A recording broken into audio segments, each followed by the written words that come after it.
하나님의 말씀 봅니다. 하나님의 말씀은 갈라디아서 5장 13절에서 15절 말씀을 한 목소리로 같이 봉독을 하겠습니다. 갈라디아서 5장 13절, 14절, 15절 같이 봉독합니다. 형제들아, 너희가 자유를 위하여 부르심을 입었으나 그러나 그 자유로 육체의 기회를 삼지 말고 오직 사랑으로 서로 종노릇하라. 온 율법은 내 이웃 사랑하기를 내 자신같이 하라 하신 한 말씀에서 이루어졌나니 만일 서로 물고 먹으면 피차 멸망할까 조심하라. 아멘. 자, 한 팩트로 남아있는 13절에서 15절에 있는 말씀입니다. 여러분, 어제 말씀을 통해서 우리가 뭘 얘기했습니까? 하나님의 말씀 안에서 믿음으로 다름질하는 사람들을 누가 너희를 깨더냐, 그리고 누가 너희 다름질하는 것을 막더냐라는 거죠. 그래서 그 다름질하는 길을 스탑하게 만들고, 그리고 믿음의 권면이 아니라 그들의 너희를 권면하는 것은 하나님의 부르심에서 너희가 떨어지게 하고 못 가게 하는 거죠. 그러니 바울이 갈라디아 교회 성도들이 이렇게 하나님의 길을, 믿음의 길을 걸어가다가 이렇게 사사로운 거짓 교사들의 말, 그리고 그들의 가르친 할례, 율법이 그들의 삶을 스탑시키고 다른 길로 가게 하고, 또 할례를 받으면 그래서 그런 어떤 내적인 의미를 가지고 못 가게 하는 거죠. 자, 그런 가운데 또 바울이 오늘 본문의 말씀, 우리에게 들려주는 말씀은, 만약에 내가 할례를 전하였더라면 십자가에 걸림 때문에 내게 다 제거됐을 거다라는 말씀을 통해서 그가 전하고 있는 할례가 중요하지 않고 그리스도 안에서 다 모든 것이 성취되었다는 것을 말씀해 주면서 얻은 자유함, 죄에서의 자유함. 여러분이 13절, 14절, 15절 말씀은 그냥 복음을 집약해 놓은 말씀 같아요. 무슨 어떤 말씀 다 그렇지만 한번 여러분도 보세요. 너희가, 형제들아, 너희가 자유를 위하여 부르심을 입었으나, 여러분, 이 자유는 죄에서 해방이고 또 그로부터의 어떤 그 정리된 내 생각 속에 내가 살아왔던 삶을 정리할 수 있는 자유함이죠. 내가 무분별하게 또 어떤 규칙도 없이 그냥 자유분방하게 믿음 생활을 하던 것을 딱 견고하게 세워주는 것이 어떻게 보면 자유함이 아니겠어요? 이게 죄인지, 또 이런 생각이 좋은지, 이런 행동이 좋은지 나쁜지 전혀 모른 채 우리 마음대로 우리가 삶의 형편대로, 내 환경대로 내가 낫게 그냥 살아가면 되지, 그게 뭐 신앙 아니겠어, 믿음 아니겠어 라고 하는 불분명한 어떤 삶의 태도를 정확하게 딱 어떻게 보면은 복음이, 그리고 믿음이 신앙생활에 정리해줬다고 봐야죠. 그런 의미에서 보면은 자유함이라는 소리가 분명하죠. 십자가, 예수 그리스도, 그리고 죄와 사망의 법에서 날 구원하신 하나님의 능력, 그러므로 그 안에서 얻은 이제는 분별할 수 있는 지혜, 이런 것들이 딱 머리에 새겨지잖아요. 그렇게 해서 얻어진 자유거든요. 그를 자유함을 위해서 하나님 우리를 부르셨고, 우리를 부르신 것 중은 우리에게 자유함을 주기 위함이고, 그 자유함을 위해서 우리를 부르셨으니까, 그러니까 바울은 아주 정확하게 표현하고 있어요. 그러나 그 자유로 육체의 기회를 삼지 말고 오직 사랑으로 서로 종노릇하라. 자, 그렇게 얻은 자유함을 가지고 내가 해야 될 일은 뭐예요? 사랑으로 종노릇하라는 거예요. 그런 자유를 얻었다고 해서, 야, 내가 이제는 죄를 분별할 줄 알고, 내가 이제는 어떤 믿음의 선을 그을 줄 알고, 삶의 선을 그을 줄 알았으니까 그거 가지고 사람을 정죄하고, 그런 걸 가지고 내가 사람을 좀 밑으로 보고 무시하고, 이런 게 아니고 오히려 그런 분별한 생각을 가지고 서로 종노릇하는. 여러분, 이게 내게 주신 자유함이 나를 더 힘들게 하는 겁니까? 그러면 서로 종노릇하라는 더 힘든 거죠. 그냥 종노릇 할 거 없이는 아예 되는 대로 종노릇 하게 되면 하고 안 하게 되면 안 하고, 뭐 그냥 무분별하게 막 이게 옳은 걸까요? 어느 게 더 힘들고 어느 게 더 나를 오리무중으로 만드는 겁니까? 그러니까 내가 믿음을 듣고 믿음 안에서 분별한 신앙을 가지고 걸어갈 것은 견고하게 쓰는 거죠. 여러분, 우리는 나무를 봐야 될 때도 있어요. 나무를, 이 나무가 어떻다. 나무를 봐야 될 때도 있지만, 그러나 전체적인 숲을 볼 수 있는 눈이 필요합니다.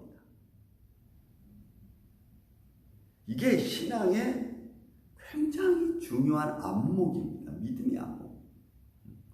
우리는 자꾸 나무만 보고 숲이 어떻게 됐는지도 몰라. 어떨 때는 너무 숲을만 보다 보니까 또 나무가 뭔지도 몰라. 아니, 우리는 두 개를 다 볼 줄 알아야 돼. 그리고 그 볼 줄 아는 데서 조화를 맞춰가는 게 여러분 참 중요해요. 교회 전체를 보고 또 이 리더자들이죠. 위정자들도 그래요. 나라 전체를 보고 이거 못 보면 여러분 전체를 이루어갈 수 없어요. 아무리 좋은 나무 다 심겨져 있어도 계속 그 나무만 보고 있으면 숲이 어떻게 이루어진지 몰라. 여러분, 우리가 믿음 생활할 때에 내가 어떤 믿음의 생각과 관점을 가지고 어떤 믿음의 기초 위에서, 기반 위에서 믿음의 집을 세워가느냐, 이건 굉장히 중요합니다. 우리가 뭐에 실수합니까? 전체를 보는데 실수합니까? 아니면 나무 하나를 보는데 실수합니까? 여러분, 숲은 좋은 나무도 있고 나쁜 나무도 있고, 그죠? 그래서 전체를 이루어 갑니다. 이게 참, 이런 나라도 이런 방분이 있어도 나라가 이렇게 가잖아요. 여러분, 지금 뭐 한국도 그냥 뭐 왕체스 그 중국 외교부장 온다고 해가지고 또 난리가 났어. 친중 뭐. 내가 겉으로 보기에는 지금 한국의 위상이 무지하게 높아지고 있거든요. 근데 내부 안에서는 막 난리를 치고 있어. 그게 뭐 비록 나라뿐이겠습니까? 어느 단체든지 여러분 다 마찬가지입니다. 나 외에 두 사람 이상이 모이면 모든 공동체는 다 똑같습니다. 여러분, 다 똑같아요.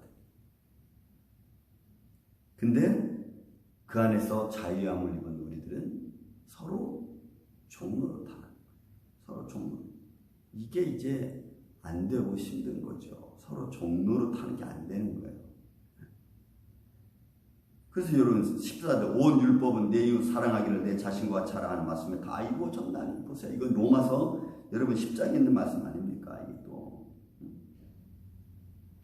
그럼 여러분, 내 이웃 사랑하면 율법이 다 이루어졌는데 이게 안 되는 거죠. 그 얼만큼 사랑하는 게 내 이웃 사랑하는 거냐라고 하는 오히려 반문의 퀘스천을 던져놓고 내가 할 수 있는 것만큼만 하자. 그것도 나쁘지 않아요. 그러나 진정으로 생명을 사랑하는 마음을 갖는 게 정말 중요해요. 생명 사랑하는 마음을 갖는 게 정말 중요해요. 왜요? 예수님은 생명 살리는 것이 중요했지 정죄하는 게 중요하지 않았습니다. 그래서 예수님이 하신 말씀은 내가 온 것은 심판하러 온 게 아니고 너희를 죄에서 구원하려 왔다. 내가 너희가 온 것은 섬김을 받으려 한 것이 아니고 섬기러 왔다. 야, 이건 창조주 하나님이 그런 말씀을 한다는 거는 여러분, 우리가 이해가 됩니까? 근데 여러분, 우리는 이해를 해야 돼요. 그 말을. 왜 그런 말씀을 하셨는지. 왜 이해를 안 하고 듣기만 하니까 삶의 변화가 안 생기는 거예요. 안 생기는 거예요. 그냥 듣기만 하니까. 아니요, 여러분, 듣는 거로 끝나면 절대로 안 돼요. 이게 내 생활과 어떻게 연결시켜야 되는지를 우리가 알고 그렇게 돼야지 변화가 되는 거지. 듣고 끝나는 거는 절대로 안 됩니다.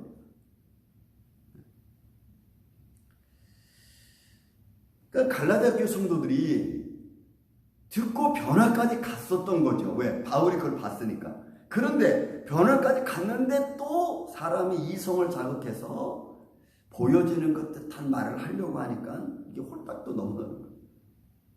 그러니까 믿음에 견고하게 서 있다는 게 얼마나 힘든 일이고, 얼마나 힘든 일이고, 또 그것을 지키는 게 얼마나 어려운가를 우리가 알 수가 있습니다. 여러분, 저도 알기는 벌써부터 알았지만 별로 안 쓴 게 하나 있었어요. 여러분, 자동차 보면 크루즈라는 게 있습니다. 그죠? 이렇게 60km 이상, 60마일 이상 넘으면은 딱 그거 맞춰놓으면은 계속 60마일로 가는 거. 그럼 여러분 생각해 보십시오. 내가 60마일로 딱 맞춰놓고 계속 편하게 갑니다. 그게 내 도착할 때까지 그 마일로 갈 수 있나요? 절대로 못 가요. 난 한번 그 마일로 가다가 딱 찢긴 적이 있어. 막 가는데 이제 가을이었는데 경치가 너무 아름다우니까 몰랐어. 그래서 내가 75마일에 딱 맞춰가지고 가는데 거기는 50마일이야. 스피드 존이 50마일. 25마일 오버했잖아. 난 그거 맞춰놓은 것도 몰랐어. 편하게 가는데. 어떨 때는 그거를 내가 맞춰놓은 것을 밟아야 될 때가 있어요. 스탑. 낮춰야 될 때가 있어요. 이게 신앙으로 잘 분별할 줄 아는 사람은 괜찮아. 여러분, 이게 안 돼. 우리는 이게 잘 안 돼. 그러니까 갈라디아 교회 성도들이 내가 믿음에 굳게 섰고 복음이 내게 준 자유함이 있는데 그게 어떤 건지 잘 모르는 거야. 모르니까 상황에 맞게 이야기하는, 합리적으로 이야기하는 그런 말들이 쏙 들어온 거예요. 여러분, 우리가 지금 보세요. 우리 팬데믹 제가 말씀드렸잖아요. 진단받, 농담받는 얘기지만 얼마나 하나님의 교회들이 지멋대로 갔으면 여러분 이 팬데믹 통해서 셧다운 시킵니까? 교회를. 난 그렇게 봐. 한국 교회도 지금 또 셧다운 되려고 그러잖아요. 교회가 뭡니까? 교회 메시지가 뭐죠? 교회는 무슨 메시지를 전해야 되죠? 이런 교회의 실제 본체를 잃어버리면 우리는 그냥 아무것도 아니에요. 그냥 인간 공동체지. 얼마나 사람들이 하나님 영광 안 가리고 지 쓸데없는 말들만 해야 되니까 이런 하나님 마스크 써서 다 그냥 입 다물어라. 우리가 믿음 생활하는 게 여러분 참 중요해요. 갈라디아 교회 성도들이 이게 안 된 거예요. 보세요, 여러분. 또 15절도 만일 서로 물고 먹으면 피차 멸망할까 조심해요. 여러분, 물고 먹으면 이게 물고 먹는 게 뭐예요? 시기와 질투와 그 다음에 욕망과 야망, 자기 의견, 자존심, 교만, 여러분 다 들어가 있는 거예요. 피차 물고 먹는다는 말의 표현으로 그렇게 해석해놨지만 여기에 다 들어가 있는 거죠. 인생의 삶에 신뢰라게 다 들어가 있다. 서로 물고 먹는 거야. 여러분, 신앙 가진 갈라디아 교회 성도들이 잘못된 교훈 하나 가지고 이해되지 못한 말 한마디 가지고 서로 물고 먹는 거야. 이해되지 못한 말을 그냥 이해되지 못한 말로 남겨둬요. 그것까지 우리가 왈가불가한 데서 해결될 일이 아니라고. 이런 물고 먹는 거야. 그러니 얼마나 바울이 답답하겠습니까? 이런 고린도서 6장에 보고 또 10장에도 나옵니다. 6장 13절인가요? 내게 모든 것이 가하다고 다 유익한 것이 아니고 내가 모든 것이 다 유익하다고 해서 가하다고 해서 내게 다 덕을 끼치는 게 아니다.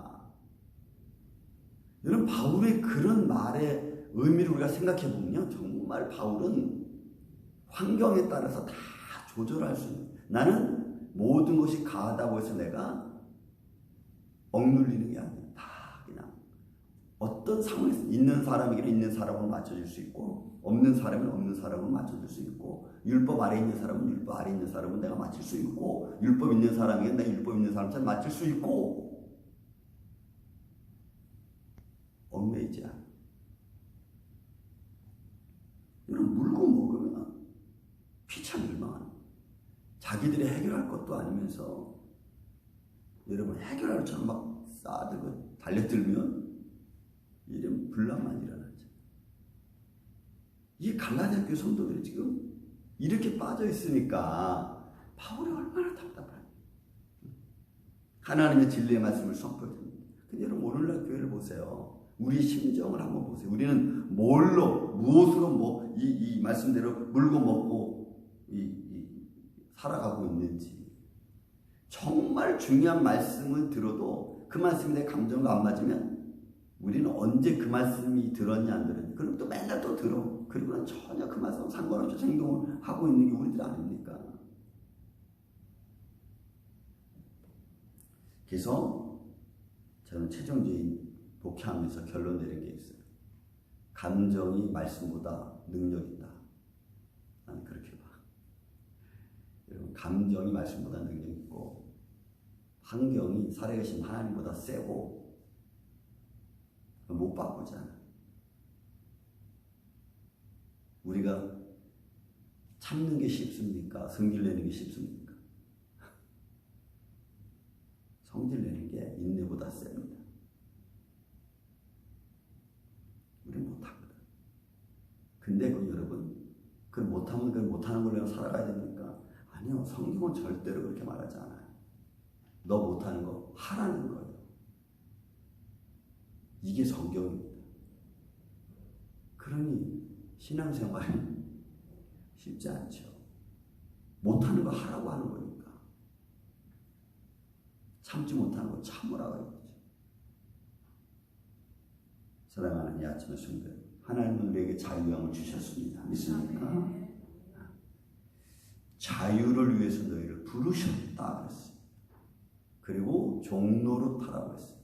여러분 이 종로로 탄다고 해서 그랬습니다. 잘했습니다. 여러분 이런 식으로만 살아가는 거를 말하는 건가요? 여러분 종도 자존심 있어요. 근데 그 자존심 뭐냐? 믿음의 자존심. 환경을 분별할 줄 아는 자존심. 믿음. 돕는 것을 도울 줄 알고 스탑하는 것을 스탑할 줄 아는 자존심이에요. 이거는 하나님의 영광을 위한 자존심이에요. 믿음의 자존심. 그럴 때 이게 전체가 보이고 믿음의 삶의 방향이 탁 정해지는 거예요. 이런 걸 우리가 볼 줄 모르면 우리는 갈대와 같아. 정말 바람 부는 대로 이런다. 저런다. 사랑하는 야침의 성도 여러분, 시대는 환경은 얼마든지 우리에게 태풍과 같이 불어옵니다. 그렇지만 말씀을 붙들고 살아가는 우리는 견고한 게 필요해요. 그리고 바람이 불 때도 우리는 분별할 수 있는 지혜가 필요합니다. 그게 이 시대를 사는 우리들의 몫입니다. 그런 걸 우리가 못하면 우리도 누구에게 말할 수 없어요. 여러분 하나 더 말씀드리면 믿음이 좋고 나쁘고 어디 있습니까? 무엇으로 그런 것을 우리가 판단할 수 있습니까? 무엇이 믿음이 좋은 거고 무엇이 믿음이 약한 겁니까? 제가 이제 35년 이상 목회하면서 믿음 제일 좋은 사람은 예배를 제일 잘 드리는 사람입니다. 하나님을 끝까지 찾을 수 있는 사람. 그냥 한 교회의 목회자로서 보는 눈이니까 이것도 전체는 아니겠죠. 전체는 아니겠지만 한 교회 목회자로서 볼 수 있는 것은 누가 하나님께 예배를 어떤 마음으로 드리느냐, 어떤 환경 속에서 어떻게 예배를 드리느냐. 우리는 그런 거 보잖아요. 목회자 이렇게 봅니다. 만약에 어떤 성도가 와서 목사님 제가 그동안 신앙생활 어떻게 했습니까? 라고 물어본다면 저는 이렇게 대답할 수 있어요. 전국 집사님이 우리 교회 와서, 장로님이 우리 교회 와서, 전사님이 우리 교회 와서 신앙생활 한 그 기간 동안만 내가 본 것만 얘기할 수 있습니다. 그렇잖아요. 그 뒤로 모르잖아요. 우리에게 주신 하나님의 자유함, 내게 주신 믿음의 폭, 능력, 우리는 믿음의 공동체 안에서 살아가는 하나님의 사람들. 때로는 나무 하나하나를 봐야 되지만 때로는 숲 전체를 볼 수 있는 믿음의 눈이 우리에게는 필요합니다. 그런 믿음의 눈을 가지고 우리가 믿음 안에서 항상 주일 따라 달려가시기를 주의 이름으로 축원을 드립니다. 사랑과 은혜가 많으신 아버지 하나님,